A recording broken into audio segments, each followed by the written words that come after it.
How does zoning affect ownership?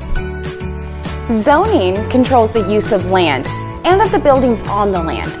Zoning is enforced by building permits and building codes. Let's look at some of them. First of all, let's say you have a great new building that is all built and completed. You'll want to march right in and occupy your new building. Well, not so fast. Your new building needs to meet all requirements and zoning laws, and then the city will issue a certificate of occupancy. When a certificate of occupancy is issued to you, then the new building can be occupied. What if you don't have a new building, but an old one, built before new zoning laws? Well, your building would not be in compliance. Therefore, you need to apply for a non-conforming use permit, and then you can continue to use the building. That building is said to be grandfathered under the non-conforming use permit. So while the grandfathered building can be used, but it may not be enlarged, remodeled, or extend the life of the building.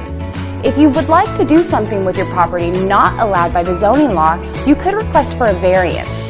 The variance would allow a deviation from the zoning law, but wouldn't change the law. That is how zoning affects ownership.